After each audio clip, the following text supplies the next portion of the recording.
basyirhu bimakfirati wa ajrin karim.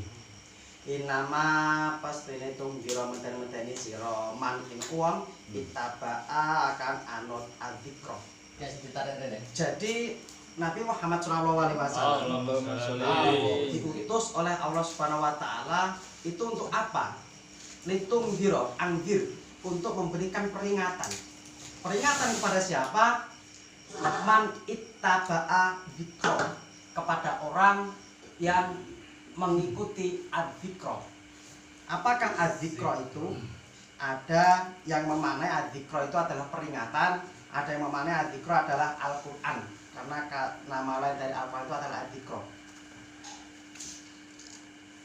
Peringatkan orang-orang jahiliyah yang sebelum dulu menyembah berhala supaya menyembah Allah Subhanahu wa taala dengan adanya Al-Qur'an sebagai adzikra. Lalu tidak itu saja, wa khosyar rohmana, dan takut kepada siapa? Ar-Rahmana, kepada zat yang maha rahman, yakni Allah Subhanahu wa taala. Di sini di dalam Al-Qur'an Allah menyebutkan kata takut dengan khosyah.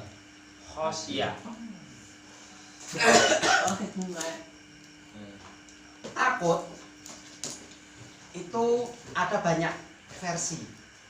Kadang-kadang kita kenal takut itu khauf, artinya ya takut, wedi.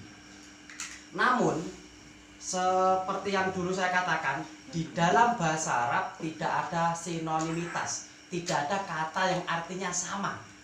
Walaupun di dalam kadang tafsir-tafsir yang tidak terlalu mendetail atau pelajaran yang seperti biasa, kadang-kadang di dalam bahasa Arab itu ada sinonim. Seperti khauf, sinonimnya khosyah, sama-sama takut. Robun artinya ayo robun, Tuhan. Ilahun artinya Tuhan. Padahal bukan, tidak sama. Di dalam bahasa Arab tidak ada persamaan, semuanya berbeda. Robun bukan Tuhan, kalau ilahun Tuhan. Khosyah yang takut kepada Allah Subhanahu wa taala, kepada Ar-Rahman. Ketika ada kata khosyah, takut dengan khosyah, ini berarti takutnya takut secara mendalam. Jadi wedi tenanan, ini khosyah. Min khosyatillah, tadi takut kepada Allah. Biasanya khosyah ini dihubungkan dengan Allah dan dihubungkan dengan anak. Min khosyati imlak, takut karena tidak bisa memberikan makanan kepada anak.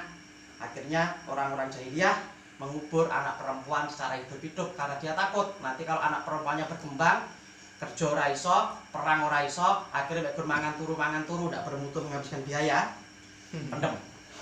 Ya, seperti itu. Disebut khosyah. Tapi kalau khauf, wedi, iki wedi biasa. Maksudnya efeknya itu nggak terlalu dalam. Walana beluanakum minal khaufi, dan kami coba engkau dengan rasa takut. Jadi kalau nanti Al-Qur'an ini khauf, berarti wedi rapate wedi tenanan. Ini disebutkan dengan khauf. Namanya khosyah ini wedi tenanan.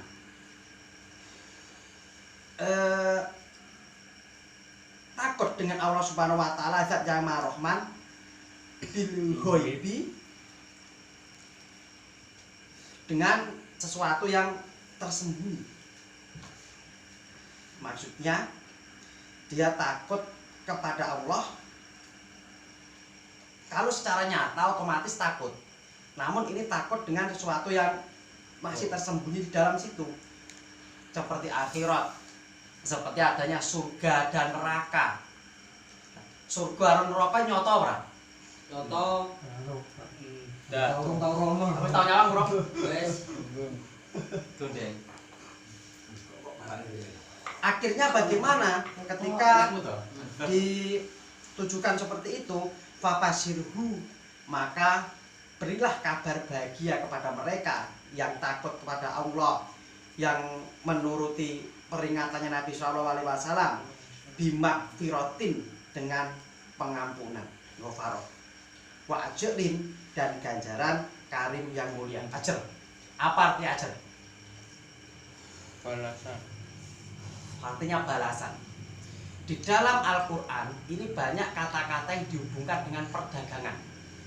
Salah satunya ajrun, artinya bayaran. Kenapa kok begitu? Karena lingkungan turunnya Al-Quran adalah sebagai orang pedagang.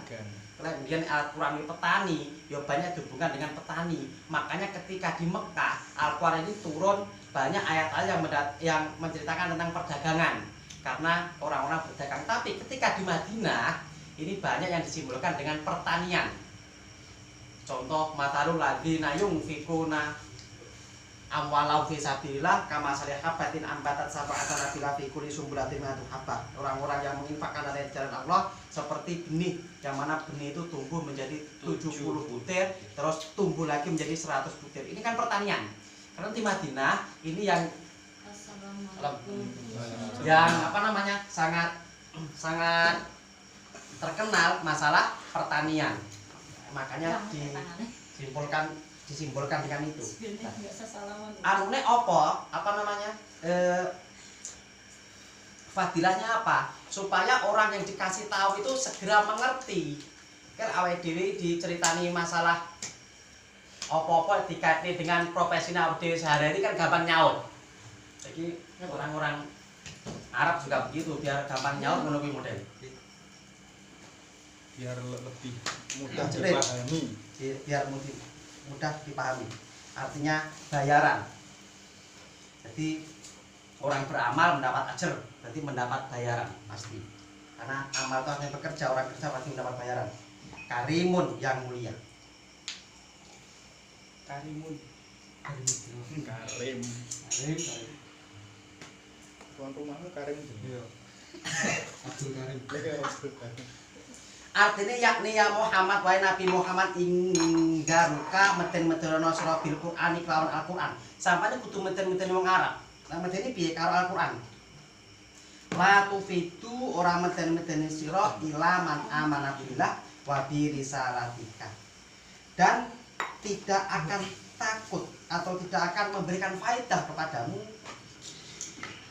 Wis tombok elekne kaya apa iki wong iki ora bakal iman. Ila man amana billah, kecuali yang ditetapkan mereka itu beriman kepada Allah. Jadi lah awake dhewe iki ndirasa iman, terus sregep salat, sregep ngaji, sregep maca Quran. Ini harus disyukuri. Kenapa?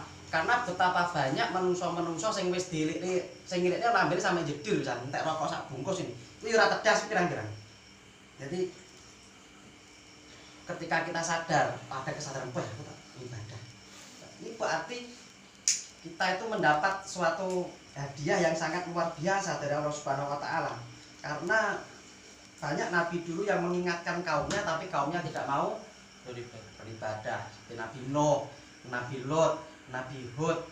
Kalau kita lihat ya, rata-rata semua nabi yang 25 sing awake dhewe roh kuwi itu sedikit sekali mereka yang berhasil dalam dakwahnya secara total.